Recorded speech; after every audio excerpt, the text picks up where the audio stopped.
What's up, guys? Welcome back to another daily Bible reading snapshot. Today we're looking at Psalm 36 and 37 here in our Old Testament. And what we see in chapter 36 is funny because there's two different concepts that are broken down here that you wouldn't usually put together, but the psalmist does, David does here. And what he says is, first of all, here's how the wicked think and live and act. That's part one of this psalm. Part two is the steadfast love of God, a description of the steadfast love of God. So you have a description of the wicked and how they are, and then a description of God's great grace that he shows to his people. I think the idea for us as we read this should be, I don't want to be like these evil people. I don't want to live like them. I don't want to think like them. I don't want to live like them. I don't want to talk like them. But I want to focus on the good grace that God has shown, and I want to remember the steadfast love of God, and I don't ever want to forget about that. I don't ever want to act like those wicked people.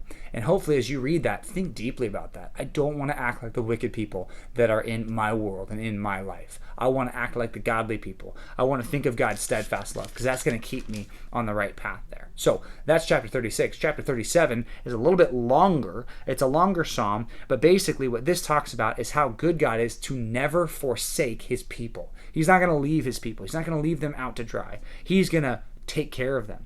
Verse 3 says, trust in the Lord and do good.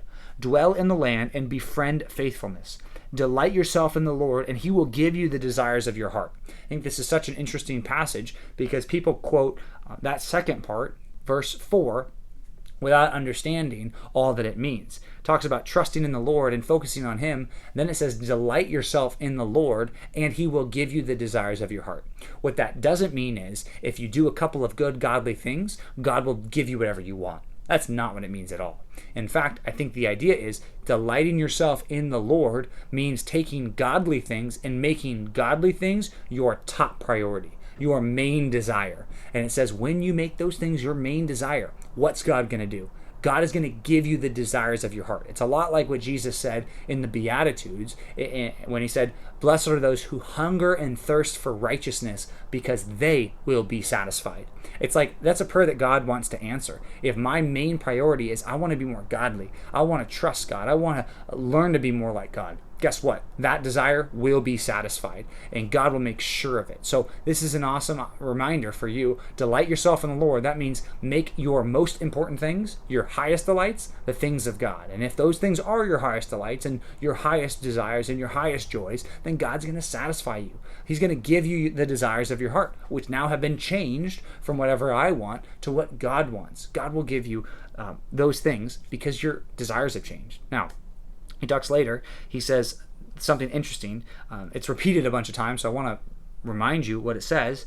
It says, the meek shall inherit the land and delight themselves in abundant peace. That word delight shows up again, and it's going to show up again later, but also the word meek and the idea of taking the land. Now, weird idea, because if you understand what meekness is, you'd be like, that's not a very good strategy to take a bunch of land for yourself. The idea of meekness is that you've got your power under control. It's self-control. It's that you're gentle with others, even though you have the ability to be one way and to be strong and rude and overwhelming to people, that you're meek, that you're different, that you're gentle with them when you could be overwhelming or whatever. So Jesus actually talks about this, and in fact he says the meek shall inherit the earth, which is talking about this. Now, what is going on here? How is that possible? The idea is because the Lord will give them the land. The Lord will be good to them. It's not that they will get it themselves. It's that they're waiting on God. They're doing the right thing, the godly thing, and God gives them the blessings here. It says in verse 16, it says, better is the little that the righteous has than the great abundance of many wicked people. Basically, be satisfied with what God has given you, and also trust the Lord because he can give you more. He's able to give you more. So it says be generous with other people. When you guys are in the land, which remember, this is a thing to the Israelites as they're in this land of Israel, it says be generous to others. Don't be stingy. Don't be like the wicked people that take stuff and they're greedy. Don't be like that. Be open-handed with the good stuff that God has given you. It says something interesting. It says those types of people, God does not forsake them. It says in verse 25, I've been old and now I've been young and now I'm old. Yet I have not seen the righteous forsaken by God, and have also not seen their children begging for bread. I haven't been in those situations seen righteous people abandoned by God. They've always been taken care of. And that's something that we can trust now too, that God's going to take care of his people. And if you're righteous and if you're doing the right thing, God is going to take care of you. Don't think that it's impossible for God to take care of you, even if you're generous, even if you're good to others. God will provide for these righteous people then and now. And it talks later about how the Lord will not abandon him. He's not going to leave these people be. But then he contrasts them with the wicked people. Verse 35 and 36 say, "But I've also seen the wicked and the ruthless man spreading himself out like this big tree. But he passed away, and behold, he was no more. Though I sought him, he could not be found." God didn't establish that wicked person because they lived their wicked life and God judged them. Basically, the idea here is that God is so good to his people. We need to trust him and we need to strive to live more like him because that's the type of people God wants to bless. That's the type of people God wants to be good to. So that's our Old Testament reading. Here in the New Testament, we're starting Acts chapter 23.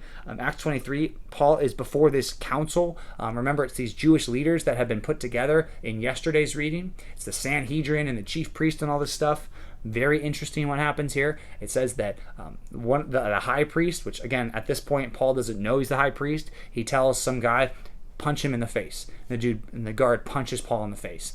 And Paul says, God's going to punch you in the face, you whitewashed wall, which is an insult. And he says, would you revile the high priest like that? And Paul says, whoa, sorry, I didn't know you were the high priest. I'm not going to speak evil against the ruler of my people. It's just interesting that this happens, and notice what happens next. Paul realizes that this group is part Pharisee and part Sadducee, which are two different theological branches in the first century Judaism. So we've talked about them before when we went through the Gospels, but basically the Sadducees were a little bit more theologically liberal, which means they didn't believe in the truth of the Old Testament. They only believed in some of it. They didn't believe in angels. They didn't believe in the resurrection. They just believed in a few core principles. But the conservatives were the Pharisees here. They actually believed the whole Bible. They trusted that it really came from God and that it had no errors in it. And it was really speaking literally about things. And Paul obviously grew up as a Pharisee. He believed that. And Jesus grew up in a Pharisaical tradition. So he actually sometimes said, listen to what the Pharisees say, just don't do what they do. Because the problem with the Pharisees in the New Testament was not so much their doctrine, but their practice, which there's a difference between those two. So anyway, Paul says, I know what I'm going to do. I'm going to split this group in half and cause a division here about the resurrection, because the Pharisees were always arguing with the Sadducees about whether or not people were going to live forever. So Paul gets up there and he says, the reason I'm on trial is because of the resurrection of the dead, which is true, the resurrection of Jesus. And he doesn't mention that part here, but he says, I'm on trial because of the resurrection of the dead. And the Pharisees say, oh, I kind of like this guy. Sadducees, why is he on trial? He's done nothing wrong. We got to release him. And there's this big fight that takes place here. And God actually has to come and encourage Paul and say, yeah, you're going to testify about me, not just before the Jews, but also before the Gentiles. So he's sent away and he's going to testify before other people.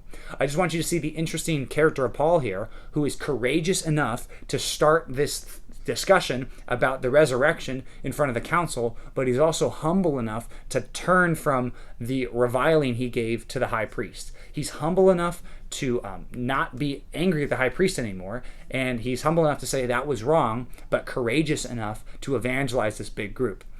It's very rare that we see a combination of meekness and humility with this boldness. Usually people tend to one side or the other. Usually people tend to being so ruthless and overbearing that they would never willingly admit that they've done anything wrong. You've got another group of people that's timid and usually afraid to be bold. We have in Paul an example of meek and humble, but also strong and courageous in the gospel. That's something that we should try to emulate in our lives too, especially as we share the truth with others. So, thanks for joining us. We'll see you back tomorrow for another daily Bible reading snapshot.